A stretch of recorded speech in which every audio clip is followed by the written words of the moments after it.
만민을 내 죄를 위해 고난 당하신 주님은 다시 모든 죄인들을 살리시기 위해서 부활하셨습니다. 부활은 하나님의 구속 사역의 완성입니다. 주님의 부활을 기쁨으로 맞이하는 자는 생명과 소망으로 이 땅에서도 살아갈 것이요, 주님의 부활이 그저 두려운 일이며 자기와 상관이 없는 자는, 또는 이 땅의 이익을 위해서 그 부활을 두려워하며 감추려고 하는 자는 어둠 속에서 절망으로 살다가 심판받게 될 것입니다. 오늘 여러분은 부활의 아침에 이 부활의 소식을 어떻게 받아들이고 계십니까? 큰 기쁨의 소망이 있으십니까? 감사와 찬양이 넘치십니까? 네. 할렐루야! 네. 기쁨의 소식을 우리가 서로 나누고 전하여야 될 줄 믿습니다. 주님이 부활하셨습니다. 할렐루야! 우리 큰 소리로 외쳐보겠습니다. 주님이 부활하셨습니다. 주님이 부활하셨습니다. 아멘. 할렐루야! 부활이 우리의 인생과 어떤 상관이 있습니까? 부활을 받아들이는 사람들의 두 가지 모습이 있는 것을 보며 저는 오늘 이 아침에 두 가지 말씀을 가지고 은혜를 나누고자 합니다. 첫 번째는 부활 사건을 큰 기쁨으로 받아들이는 사람들이 있다는 것입니다. 여러분, 부활절이 다가올 때 1년에 한 번 계란 먹는 날입니까? 막달라, 오늘 말씀에 오니까 막달라 마리아와 마리아는 안식 후 첫날 해가 뜨기도 전에 예수님의 무덤으로 달려갔다라고 성경을 기록합니다. 왜 달려갔을까요?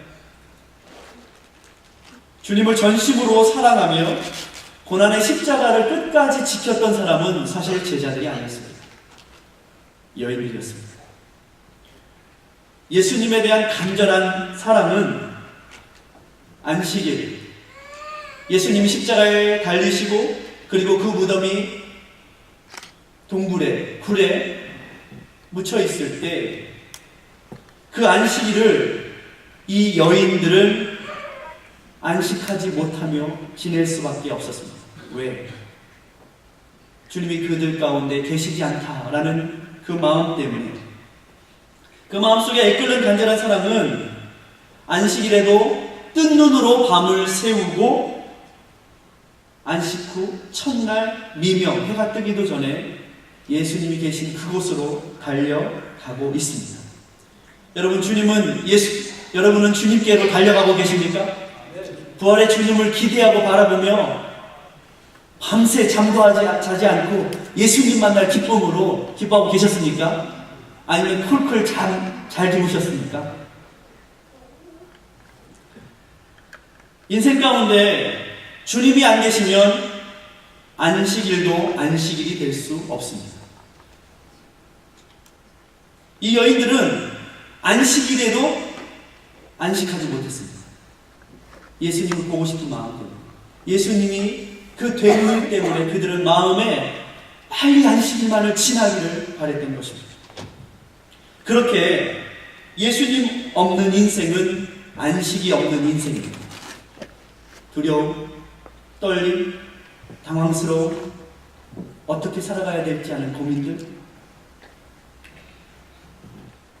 이렇게 우리에게 있어서 부활이 없으면, 부활의 주님이 없으면 인생은 불면의 밤이고 두려움의 밤이고 떨며 지낼 수밖에 없는 시간일 뿐입니다. 그녀들은 안식일인데도 불구하고 사랑하는 주님이 그들 곁에 없다는 생각 때문에 잠을 자지 못하고 뜬 눈으로 밤을 새운 후 새벽에 동이 트기도 전에 그들은 달려갔습니다. 그런데 그들이 들은 것은, 그 사랑하는 마음으로 들었던 그 말은 바로 예수님은 무덤에 계시지 않다라는 소식이었습니다.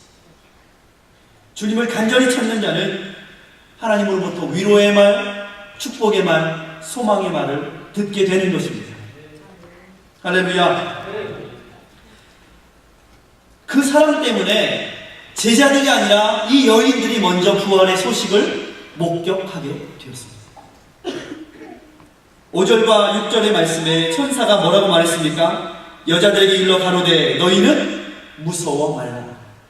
십자가에 못 박히신 예수를 너희가 찾는 줄 내가 아노라. 그러나 예수님은 여기 계시지 않고 약속하신 대로, 말씀하신 대로 그가 다시 살아나셨습니다. 주님을 간절히 찾는 자는 이 위로의 말씀, 부활의 말씀, 생명의 말씀을 듣게 되는 것입니다. 말씀하셨습니다. 주님은 뭐라고 말씀하셨습니까? 죽음 앞에, 모든 인생들은 다 죽지 않습니까? 죽은 나사로의 죽음 앞에 슬퍼 애통해왔던 자매들에게 주님은 뭐라고 말씀하셨습니까? 나는 부활이요 생명이니 나를 믿는 자는 죽어도 살리고 무릇 살아서 나를 믿는 자는 영원히 죽지 아니하니라. 너희가 믿느냐? 아멘. 그 말씀하신 대로 주님은 살아나셨습니다. 마가복음 8장 31절에는 인자가 많은 고난을 받고 장로들과 대제사장들과 서기관들에게 버림받아 죽임을 당하고 사흘 만에 살아나야 할 것을 비로소 저희에게 가르치시되 드러내놓고 이 말씀을 하시니 베드로가 예수를 붙들고 가나매 뭐라고 가르쳤을까요? 아니되옵니다.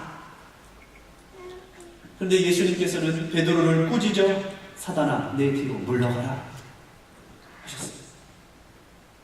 네가 하나님의 일을 생각하지 않고 오히려 사람의 일을 생각하는도다. 그리고 주님께서는 살아나셨습니다. 그리고 천사는 또한 와서 보라 말씀하십니다. 여자들은 무서움과 두려움으로 무덤을 찾았지만 그들은 부활의 주님을 목격했습니다.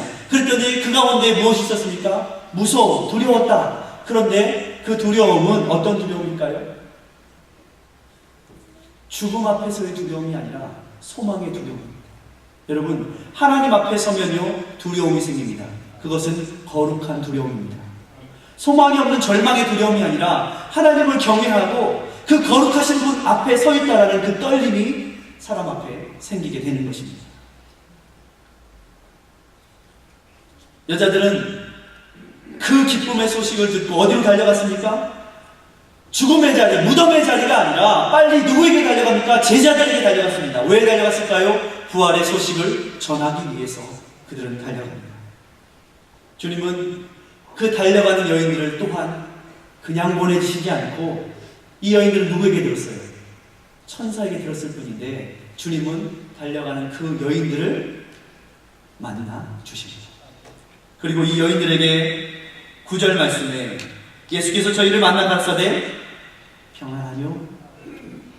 예수를 만날 때 평안이 있는 것입니다. 예수가 없으면 평안이 없는 것입니다.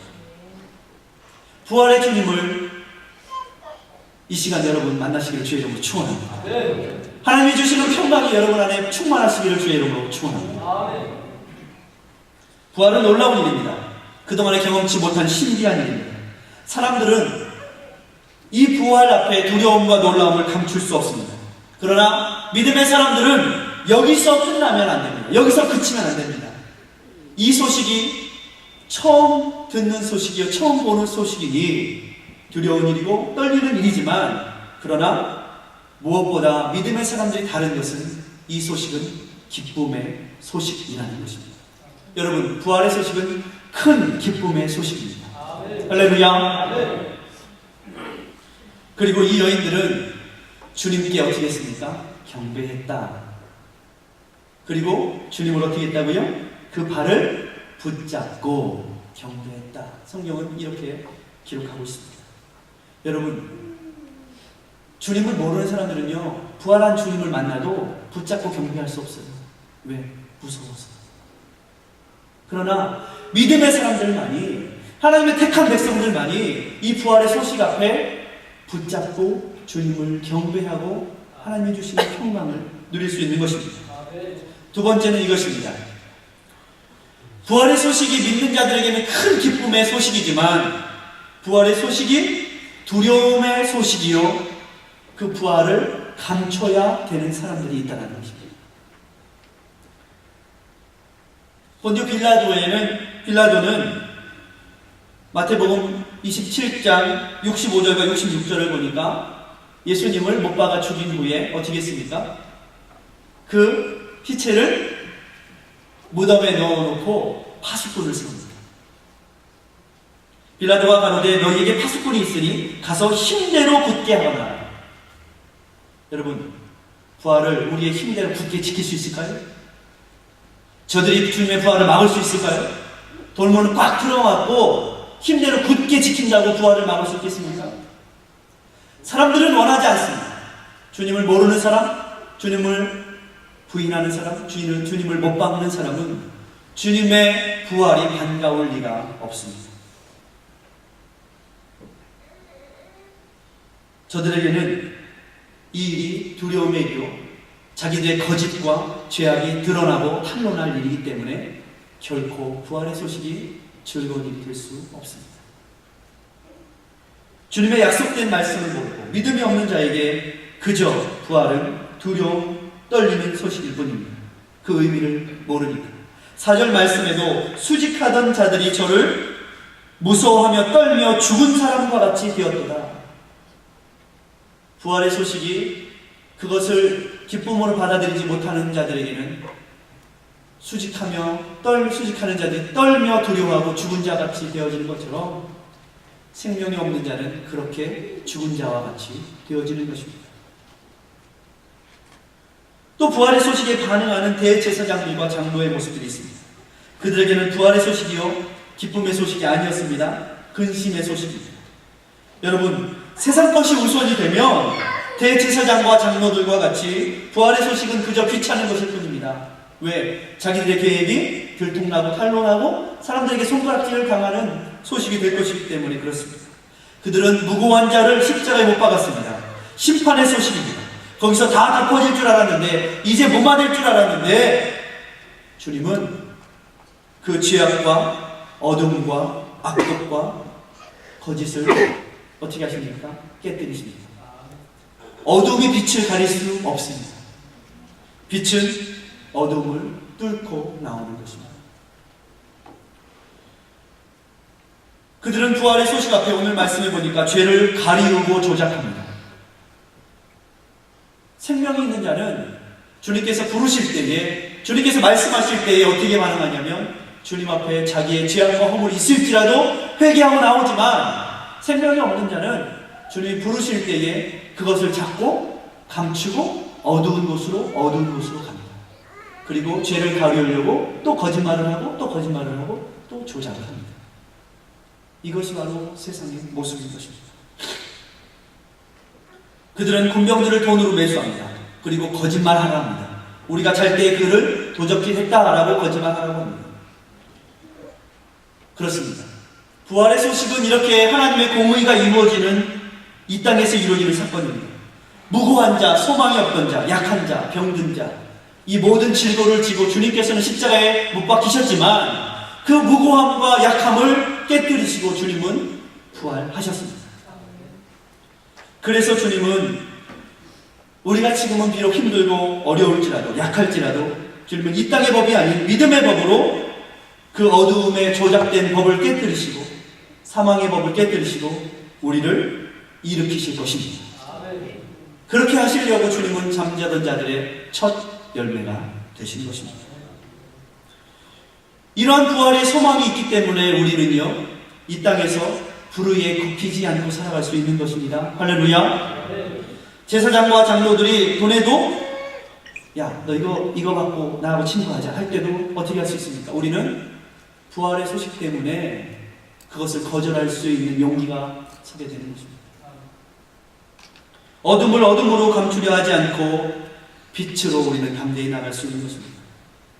비록 우리는 부족하지만, 연약하지만 주님의 그 깨끗게 하심의 빛 가운데로 우리는 나갈 수 있는 것입니다. 사도 바울은 그렇게 우리가 이 보배를 질그릇, 깨지기 쉬운 질그릇에 가졌다고 고백합니다. 우리의 겉사람은 후패해가지만 우리의 속사람은 날로 새로워진다라고 고백하고 있는 것입니다. 사랑하는 성도 여러분, 이 부활의 아침에 저와 여러분이 이 부활의 기쁜 소식을 가지고 이 세상 가운데서도 용기 있게 담대히 주와 함께 승리하시기를 주의 이름으로 축원합니다. 기도하겠습니다.